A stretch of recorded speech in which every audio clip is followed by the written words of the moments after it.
Welcome back to The Person Everyone Needs. I'm your host, Webb, and today I'm going to finish my thoughts on gratitude. Now we're getting close to the Christmas season, and I have a couple of thoughts I want to share with you through the viewpoint of Luke. I've been doing an extensive study on the person of Luke, and when we start the new year, if you have any feedback or thoughts on what we should look at next. We did a series discussing the person everyone needs through the person of Jonathan. I've had some talks from Dr. Rutland. I've talked about leadership traits. We talked about parenting the person everyone needs. If there's some direction that you would like or more clarification or more expounding, I'd love to get some feedback from you. My email is pastorwebb55@gmail.com. That's 2 B's, pastorwebb55@gmail. And I'd love to hear back from you about perhaps what has encouraged you about this podcast and what you'd like to see in the future. Today, I want to talk about my last 12 years since I've been married to Amanda. I would say the beginning of our marriage, we thought for a lot of ways, we were older. I think she was 28 or 27 and I was 25. And we thought that we had ironed out so many things about our life. But what we'd actually done in some ways is we had become more stubborn than we thought. We were both, we'd been adults for several years and we had created routines for ourselves. And also we were not as good at communicating to one another as we thought. And so we look back on those years as almost wasted years because of the level of unhappiness that we both had. And it's one of those things I look back and I'm like, well, I could have been happy if she would have just been happy. And, probably she feels the same way. But the truth is we both spent many days that season of our life thinking that it was never going to be good again. I remember we had some voluminous discussions many, many times, and I did not like the person that I was being. I didn't like the way I was treating her. I didn't like the way I was making her feel, and there was nothing I could do to fix it. It felt like we were completely at a loss of any way of ever understanding one another. And I'm not trying to paint this picture. Amanda is an amazing woman, and I'm so thankful for the marriage we have today. But when we started, it was a season of, well, I think really what it was is we were both sacrificing for each other and expecting the other person to be more thankful for it. And instead of us being thankful for what we had, we were expecting to receive more gratitude from the other person. And, we sacrificed over and over again. She served left and right. She took care of our home. She did a great job of all that stuff. And I said thank you. I told her thank you and that kind of thing. But I kind of saw it as like being a wife. I saw that was the normal thing. So I wasn't maybe as vocal as I should have been. And on the other side of that, I'd cut the grass and I paid all the bills and I handled all that kind of stuff. And she would say thank you, but it was never to the extent that I'd want to hear it. And so we spent a few years there. I think we just kind of stayed miserable because we were expecting increasingly more we expected from one another, all the while being frustrated that we were sacrificing for this other person.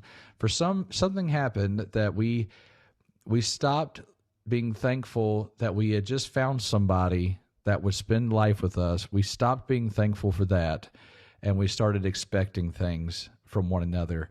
I remember the night we were having one of our voluminous discussions, and I just realized that this is not the kind of marriage I told you I was a romantic kid, 11 years old. I'm crying about wanting to find somebody, and this was just not the person that I wanted to be.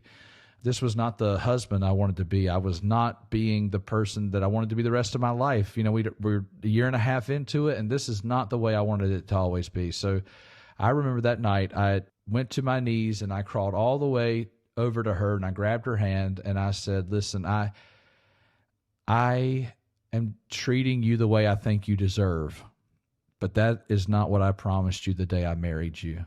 I promised you that I would cherish you, that I would have and hold you, that I would take care of you no matter what. And so I am sorry that I have broken my vows to you. I have not cherished you the way I should, and I have not been treating you the way I promised God I would treat his daughter.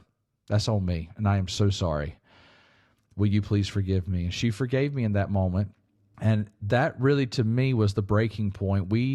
Our relationship changed. We stopped expecting so much from one another and started thanking God for one another.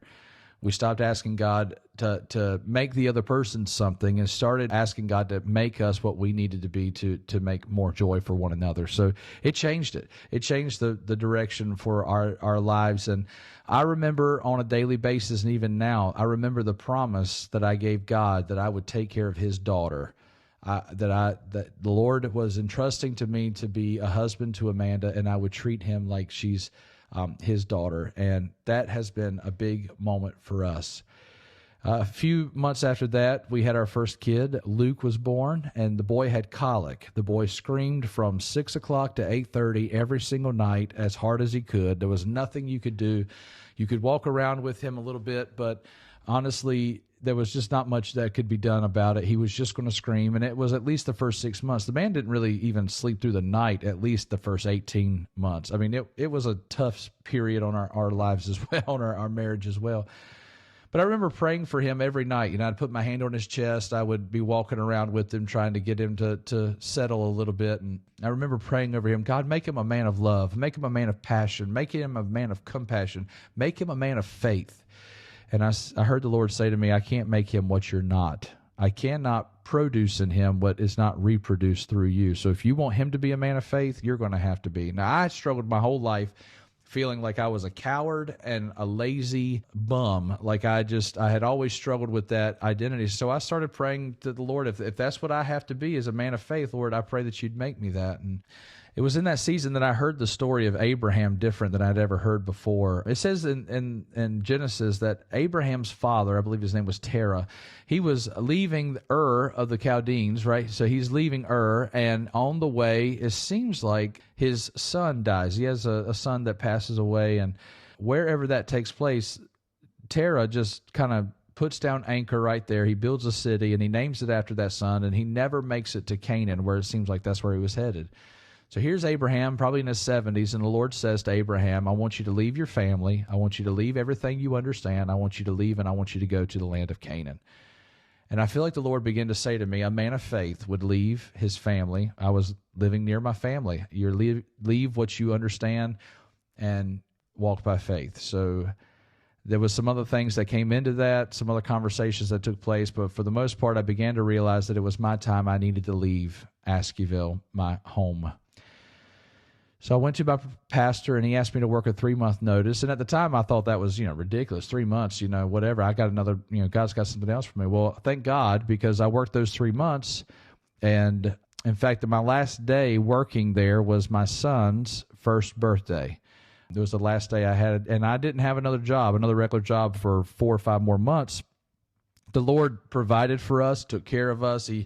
But there were no open doors. There was another chance that I had, and until I finally found a place in Angier, North Carolina, just south of Raleigh. And it was in that place that the Lord began I felt like I was in like the fire. I felt like I was being put in the fire and then pulled out and hit with the hammer and then put in the fire and pulled back out. And he was beating me into what he wanted me to be. And I'm not offended by that picture whatsoever. I'm thankful that God took that much interest in me. But as I went into that season of my life, I learned things about my preaching style. I learned things about how I was going to pastor. I learned things about people and how church traditions can either be used or broken down or moved forward. And I learned how people manipulate. That's one thing I really can't stand is manipulation. I hate dishonesty.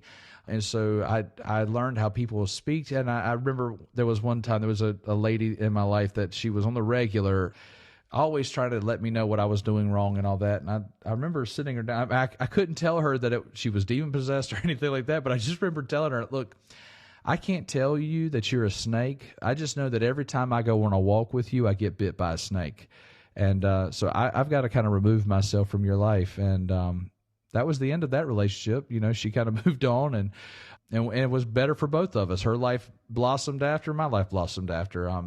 But I learned in that season about networking and how to build relationships with people outside of my direct circle of ministry. I had great friends that would encourage me and pray for me, and the Lord blessed me with some mature believers, some older ministers who also helped me to deal with some of the wounds of ministry and make it through all that. And I was blessed with connections at the district, and I got to serve and start helping build men's ministries across the state. And I was beyond myself, realizing in that season that my son was born, and I wanted to create an understanding of what it meant to be a man. And God told me I had to be a man to show him how to be a man. And then he gave me the opportunity to design a process that would help men's ministries across our whole district. And that's where the person that everyone needs was really birthed. That's where these thoughts came. And then I had friends that came around me. Craig is one that he edits every one of these for us. And he helped me. He encouraged me that this content was helpful and a blessing. And so he's helped me along the way. He's a great friend, and I'm thankful for him as well. Since Luke, we've had 2 more kids, Jude and Graham, and all 3 of them bring so much joy to my life. Amanda and I are getting to live out our dreams. She felt called at a very young age to be in ministry. She's in ministry with me now.